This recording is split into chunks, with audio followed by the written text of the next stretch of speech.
Hi, I'm Jake. I make RPG supplements and videos about Pathfinder 2, or PF2. That was a kitty almost falling off the table.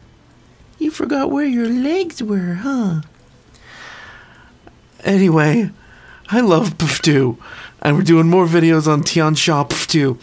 Tian Sprite is where we shall begin today.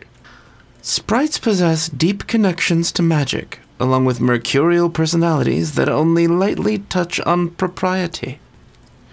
That's why they're so great. The generations of these tiny beings born in Golarion, known as the Wingless, find themselves closer to mortals than their fey precursors, as evidenced in their lack of wings. In Tian Xia, people generally accept the blending of magic and the mundane, and many see sprites as another, albeit magical, part of this world. However, mortals often confuse sprites with yaoguai spirits or even tiny deities, which leads to widely different opinions on sprites from region to region. Could a tanuki pose as a deity and get prayers? Certainly, food offerings. I demand more steamed buns. Go! Barbecued pork is my preference. Some sprites might find themselves welcomed in one town only to be treated with suspicion in another. For more information on sprites, blah blah blah blah blah. Sprite heritages. Tian sprites have access to the following heritages. Additionally, the Draxi, Grig, Malixi, and Nyctera heritages are uncommon in Tian Xia. Dejang, uncommon. You have the form of a faceless, leathery ball, with short fur, 6 legs, and a connection to primordial chaos. Yeah, you do. While you have no face, head, mouth, eyes, or ears, you can somehow hear, speak, see, eat, and breathe just fine, though it's unclear exactly how. Your erratic nature means you often react to stimuli in unpredictable ways. When you roll a failure, though not a critical failure, on a saving throw against an emotion effect, you get a success instead. Fine. That's fine. And I would have to throw in some ideas there about just how your weird biology works.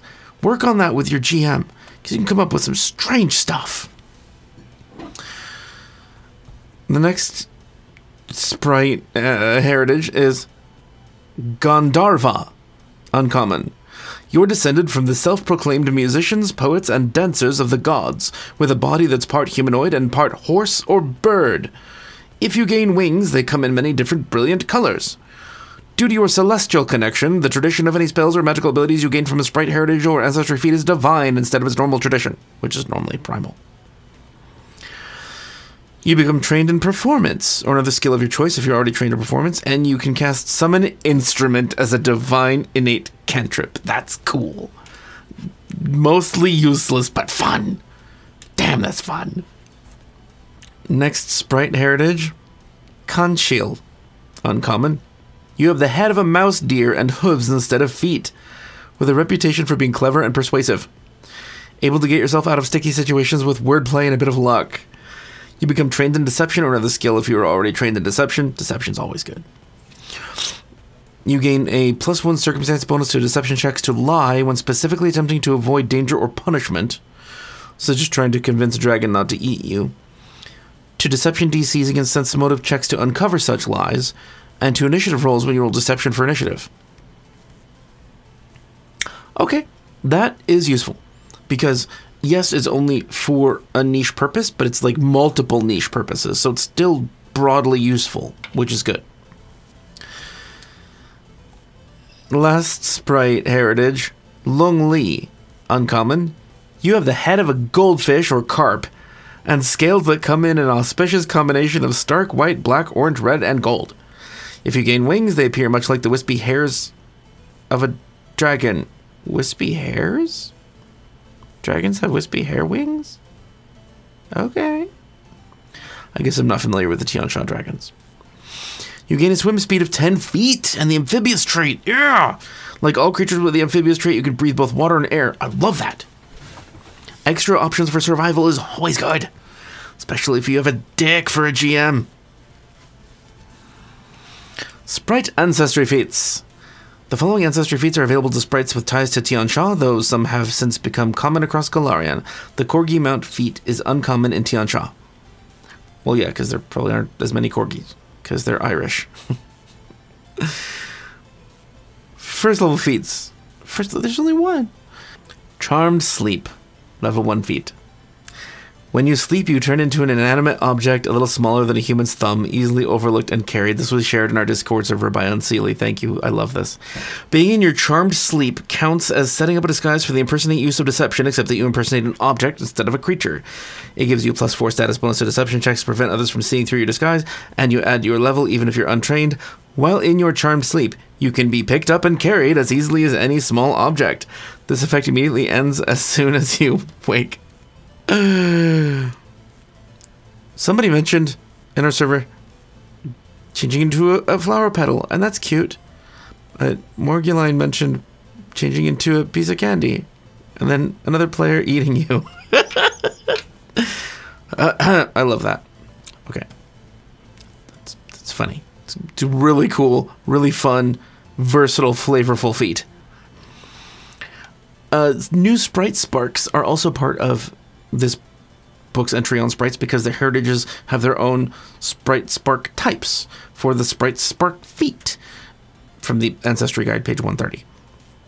I'm going to read that little sidebar first before continuing. The Sprite Spark feat lets sprites fling magical blasts as an unarmed attack with a damage type based on their heritage. Dejang, Gandharva, Conchil, and Leungli? I'm going to say Lungli because my mouth doesn't work that way. Not very well.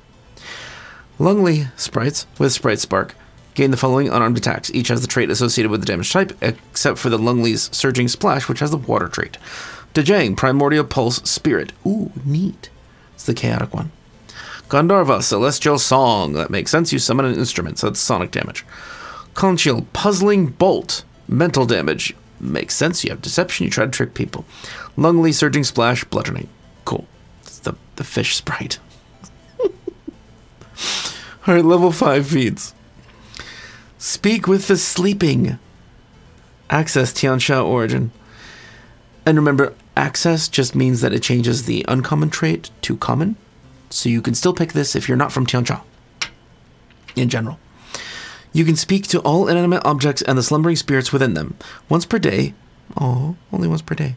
You can speak to an object and ask it a question to gain the effects of object reading. Interesting. Though the object gives you its response 1 minute later, as it takes the spirit within the object some time to rouse. An object's ability to answer is limited by its particular nature. A pair of shoes might know where the owner has walked, while a house knows the history of the denizens within, but not what they do elsewhere. I like that, and it also implies every object has a spirit. Which is also fun. I can just think of using that as a GM. You suddenly hear the rocks around you shrieking. Next feat, Elemental Spark. Prerequisites, Sprite's Spark. Access Tian Xia Origin, but see Special. You've learned to alter the magic of your Sprite Spark, imparting them with elemental energies. The range of the unarmed strike for your Sprite Spark increases to 30 feet. Choose one of the elements below. Your Sprite Spark gains the versatile trait, allowing you to choose a different damage type when attacking with it. When dealing this different damage type, your Sprite Spark gains the element's trait. So you choose one of these 5 elements, and your Spark gains the option it mentions. So you choose the water element, and your Spark gains the versatile bludgeoning, which is a great option. If you choose wood, you gain the versatile vitality, which is also great for undead. Fire, versatile fire, go figure. Earth, versatile piercing, probably the least useful. Metal, versatile slashing, second least useful. Fire, there's a lot of things with weakness to fire, so that's cool. Special, if you're a kineticist, or an elemental sorcerer, or a geniekin versatile heritage other than Suli, you also have access to Elemental Spark, though you must take the corresponding element. For instance, a hydrokineticist would have access to water, or an Ardonde geniekin would have access to wood. Okay, so if you are a Sprite kineticist, that is so weird.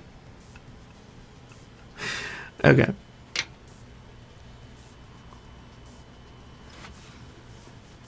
Last new feat for sprites. 17th level, Along the Deep River. Access Tian Xia Origin, or you're a follower of Songpochi. Once per year, when you die, you turn into an immaterial ball of light. Like Tinkerbell.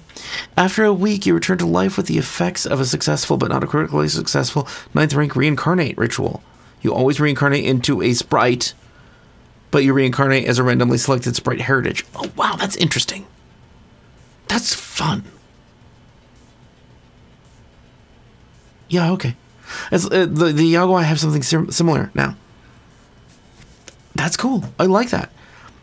It's so high level that it's, well, not really gonna matter. Okay, so, like, I don't like the you return to life because of this thing at super high level, because at that level you can fucking afford a reincarnate ritual or a resurrection ritual. It's just not great mechanic-wise. Flavor-wise, it's awesome and fun and kind of entertaining, and also you can work it into your backstory. Like, I've been reincarnated 7 times because I have this thing. It's cute. It's fun. I don't think I'd spend a 17 level feat on it. That's sad. That's very sad to me. And everybody should use Ancestry Paragon. If you're not, talk to your GM and have them talk to me. I'll be happy to convince them.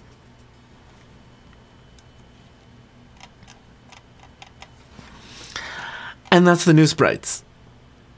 They're fun. I like them, especially the heritages, because there's so many of them. I like that they've given us so many more options of heritages. I wish there were more feats, for obvious reasons, because more feats is more funds. But Charmed Sleep is so entertaining, and I love that the Tian Xia book has so much about changing into objects. Freaking cool! It just gives so many more options for roleplay, or even like stealthy missions, or mechanics in certain situations. God, I want to see a party full of Tanukis. I know this isn't the Tanuki video. I don't care. Tanukis are great.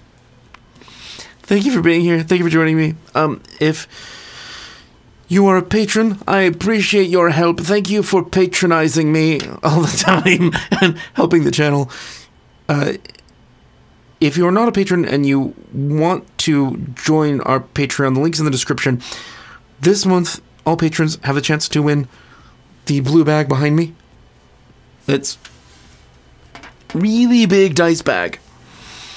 And so if you want to have a chance to win that, go to Patreon. You have to be one of the paid levels of Patreon, so $5 or more.